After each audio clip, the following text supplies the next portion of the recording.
questions. Some more examples on rational numbers.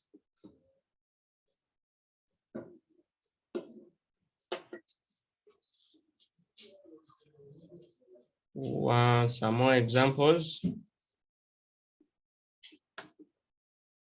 1. Express the following in the form A over B, in the simplest form, or in lowest terms.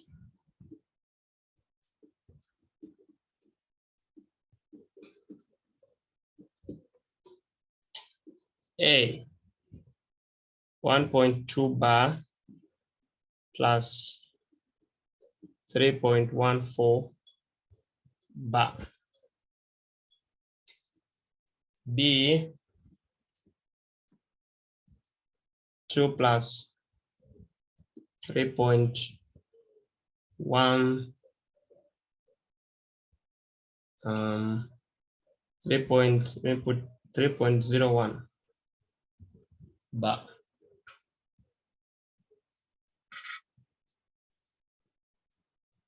Solution. For the first one, that is 1.2 bar plus 3.14 bar. So what you do there is, because the numbers after decimal are not the same, so you get 1.2 bar and let it be x, then make it a fraction. Then you get 3.14 bar, make it a fraction, then add the two fractions. Then you have the whole thing in the form A over B. So for A, you let x to be 1.2 bar. That's our equation 1. Then you multiply by 10. We multiply by 10, we'll have 12.2 bar. Then we subtract, we get 10 minus x, we get 9x. And 2 bar minus 2 bar, that's 0. 12 minus 1, we get 11. So x is 11 over 9. We leave it there. We let y to be 3.14 bar. Multiply by 10, you have 10y is 31.4 bar. Equation 1. Then multiply by 10, so you have 100y is equal to 314.4 bar. Equation 2. Then you do equation 2 minus 1. So 100 minus 10, you get 90y is equal to 4 bar minus 4 bar 0. 4 minus 1, 3, and 3 minus 1, not possible there. So 31 minus 3, we get 28. And divide by 90, divide by 90. So we have y is equal to 283 over 90. Then what we say? We now have that thing is the same as x plus y, where x is 11 over 9 plus y is 283 over 90. Common denominator is 90. 9 into 90, 10. By 110, I mean by 11, we get 110. Plus 90 here, we get 1.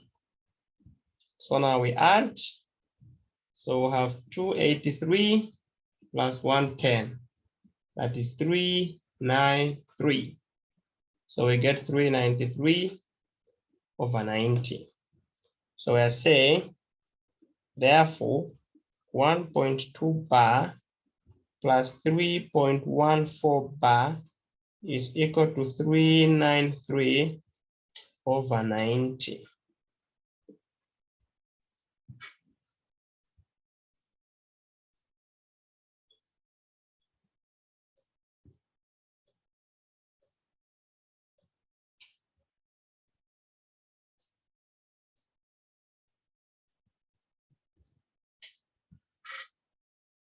B, you're talking of 2.00000. That's a 2 there, plus 3.010101. So if we have to add this, the other one is fixed down, 0000. So these zeros do not affect the order of the one on the right. So do the addition. When you're adding, you have 101010.5. So you can do that and make it be 5.01 bar as your x. Or you express 3.01 bar as a fraction, then take it to 2 and do the addition. So let's start with this one. So x is 5.01 bar as our equation 1. Then 100x is 5.01, no point, 01.01 bar as a second equation. 100 minus x, we get 99x is equal to 501 minus 5, we get 496.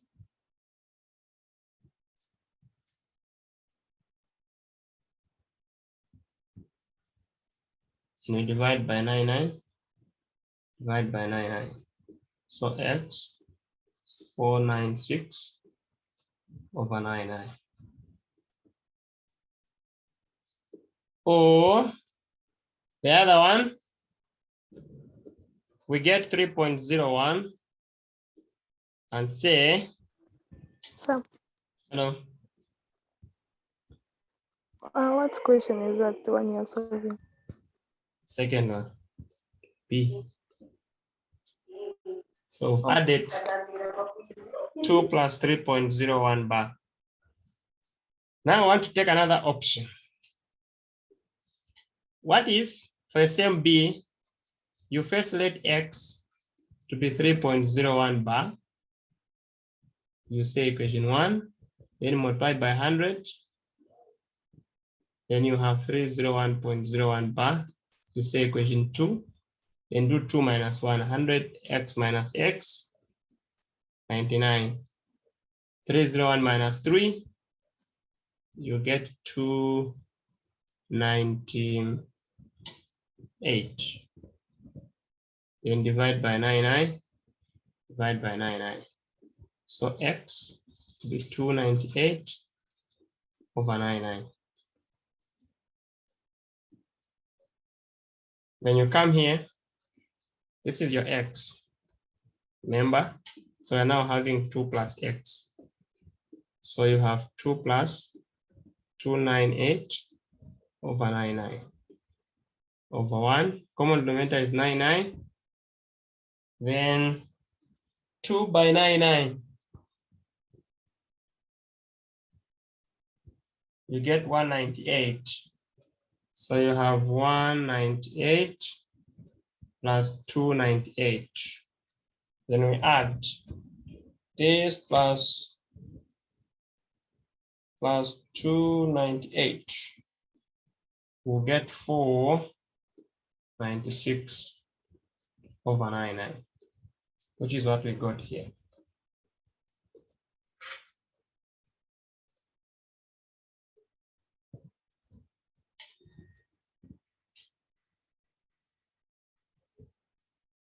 So that setup could work here also, except that sometimes, so you must be careful when to employ the method of addition. Sometimes, if you have numbers like 1.87 bar plus 1.934 bar. If you try to add, when you add 7 plus 4, it will give you 11. So you have one remainder something. So next to addition will be affected. So the effect will keep on coming until it goes the other side of the decimal.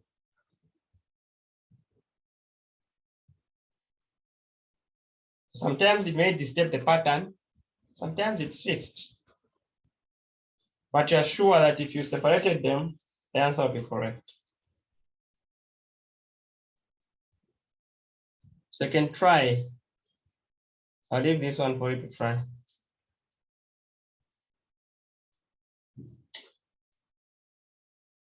You separate, and then before you separate, you also add them and see if you get the same thing.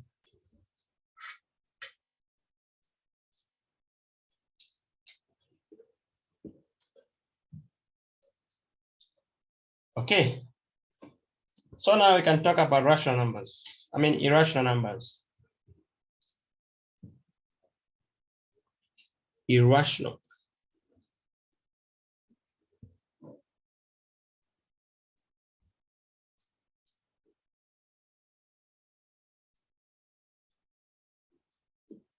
So we defined irrational numbers as numbers that cannot be expressed in the form a over b, where b is not 0, a, b are integers, and they do not have a common factor. We defined that. So today, we want to do some examples of checking. So question 1, prove that the following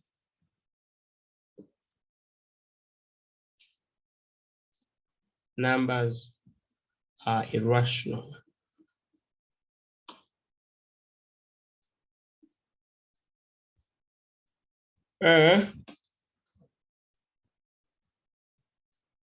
Root 2, b root 2 plus 1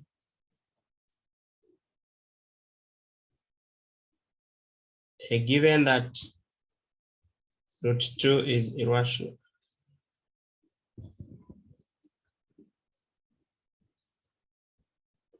And then C, if root 2 and root 3 are irrational numbers,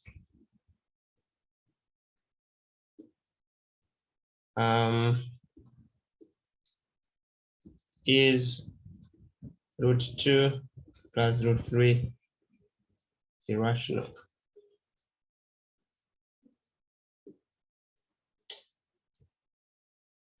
And then D, 1 over root 3. So you want to prove if this guy is irrational. Maybe I say 1 over root 3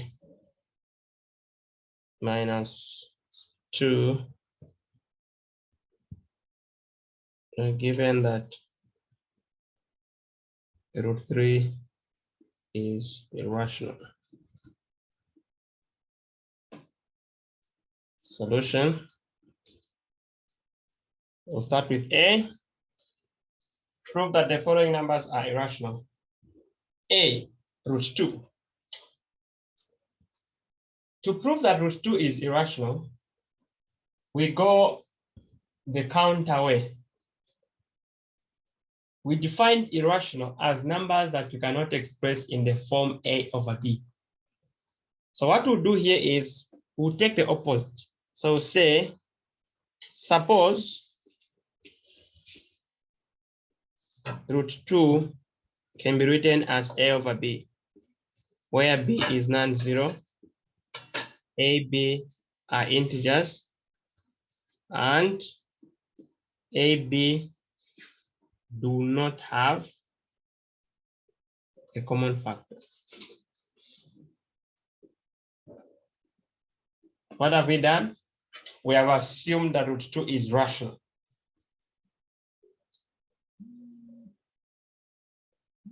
And then we'll play around so that we can see if it's irrational or it's rational.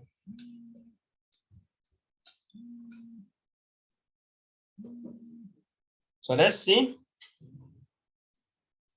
So this implies that if I have root 2 is equal to a over b, if I square the left, I square the right, then we'll have 2 is equal to a squared over b squared. This 2 here is like 2 over 1. So if you cross multiply, we are going to get 2b squared is equal to a squared.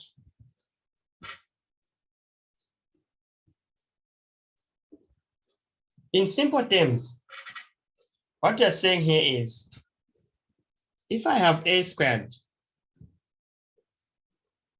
and I divide it by 2, I get 7. Then somebody asks me, what is 2b squared divided by 2? It must be clear without asking what b squared is, that the answer is going to be 7, because the two numbers are equal. So whatever a squared gives me, 2b squared will give me the same thing, because the two numbers are equal. That's what it means to be equal. Now, if a number is multiplied by 2, then obviously this number is divisible by 2. So when I divide by 2, I'll get b squared. Now look at this. B is an integer. An integer is a whole number. We defined that. So because an integer is a whole number, if I square a whole number, I'll get a whole number. And the issue of divisibility, we say a number is divisible by some other number if there's no remainder. To have no remainder is not to have any decimal after you divide. So if I divide and I get b squared, which is a whole number, then I'll say 2b squared is divisible by 2. But 2b squared is the same as a squared. So this means that this guy is telling me that a squared is divisible by 2. Okay? So a squared is divisible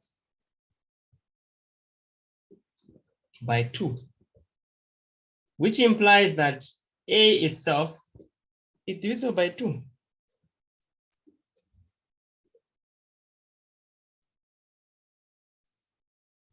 And in simple terms, if a is divisible by 2, then clearly you can write a as 2 multiplied by some number, let's say r, where this r is a whole number.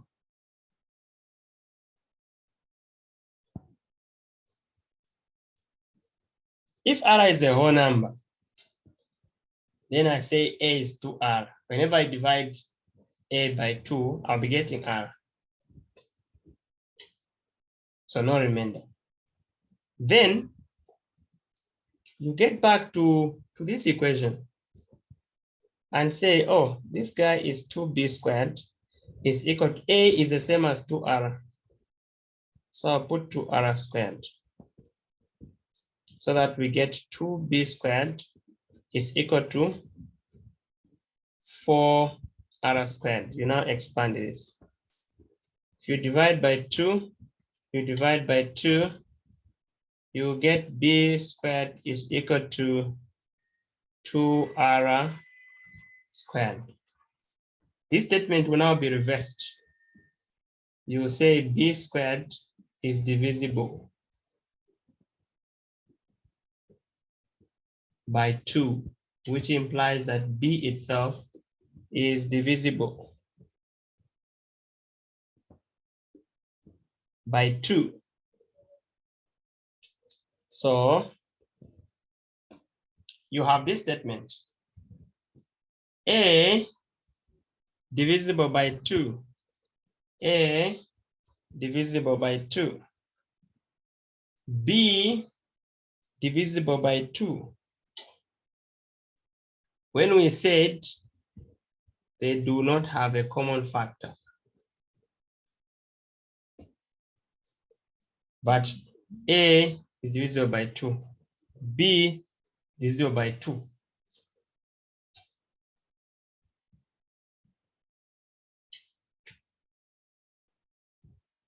Then we say, hence, a contradiction.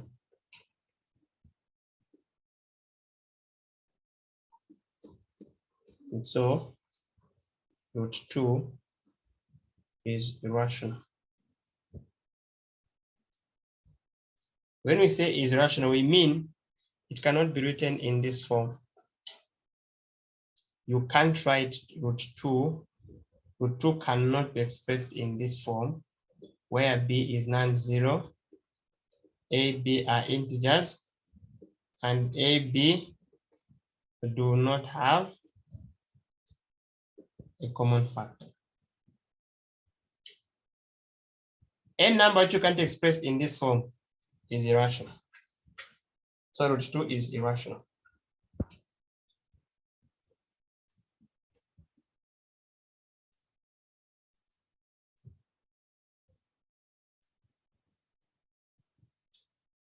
So in most cases, when we are marking the tests, if I'm marking your paper and the first line is not there, these conditions are not there. These conditions are not there.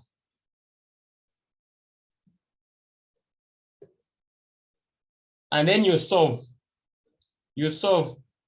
and then you reach here. This statement won't make sense because there's nothing that you're contradicting. You have your root 2 as a over b, then divisible, then what?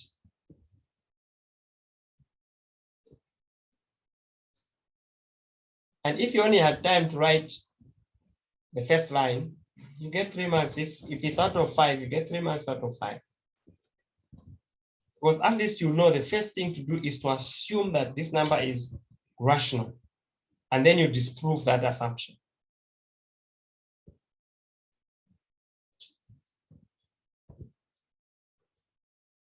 For B, we are saying there's a condition that root 2 is irrational. Then you must show that root 2 plus 1 is irrational. It's a very simple question. You suppose that root 2 plus 1 is equal to a over b with b non-zero, a, b integers, and a, b are coprime. Coprime is the same thing as saying they do not have a common factor. When you do that, then you say, oh, this implies that this guy is actually the same. If you take one the other side, you have root 2 is equal to a over b minus 1 over 1, which is b down a minus b. So look, what we are having here is root 2 is equal to a minus b over b. Then you say, this is a contradiction.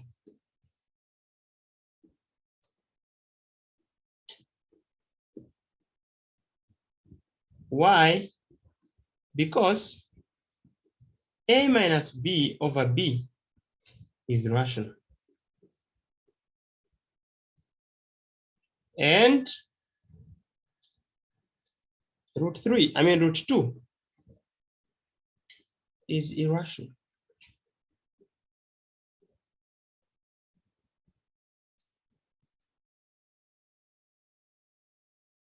But this is not possible.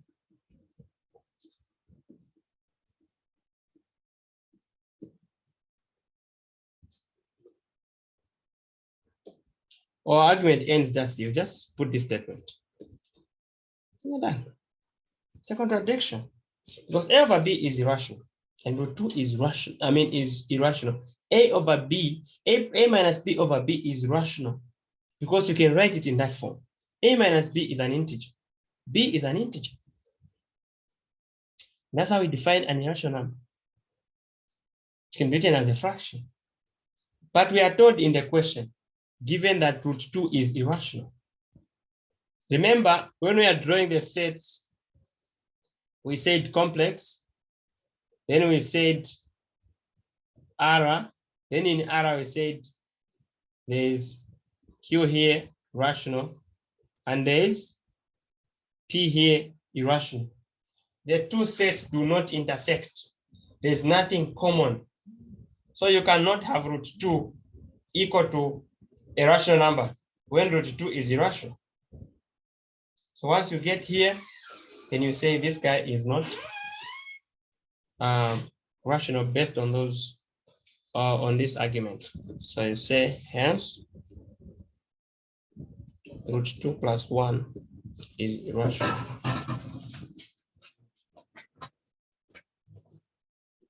Like that.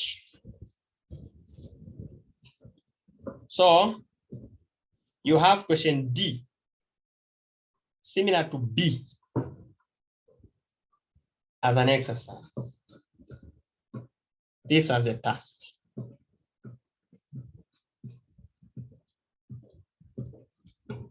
So you have two questions. In the first class, De Morgan's law. From this one, this task. Then C, you try. I give you to try. In our next class, we'll start from C. So we'll show that root 2 plus root 3 is irrational, given that root 2 and root 3 are irrational numbers. But I'll give you time now to think about what can be done there. As you solve, because you go through A, then in B, then you solve D, and then see if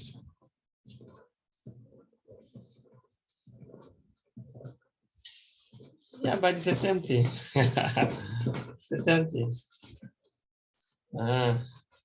Remember, what we are doing here, the secret for such questions is you make root 2 the subject of the formula.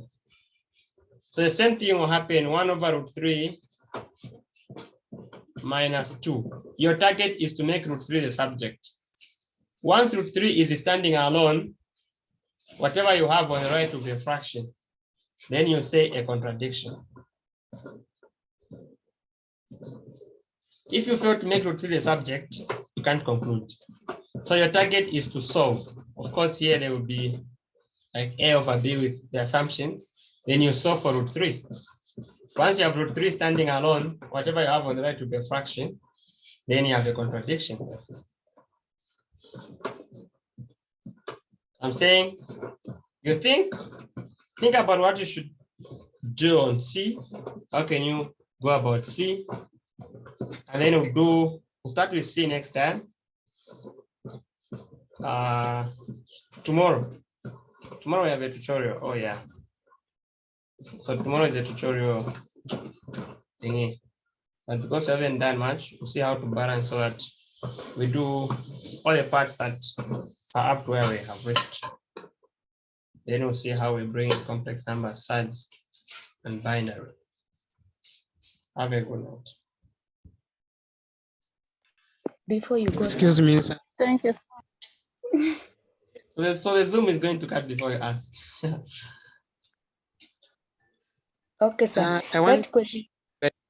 how can we add to the recorded video, like for the first one we had on sets, like some of us will miss. I'll upload both of them. Both of the sessions. Where? Okay, sir. That question you gave us, some people are finding empty sets and some were not finding empty sets. So what is the answer? Empty set.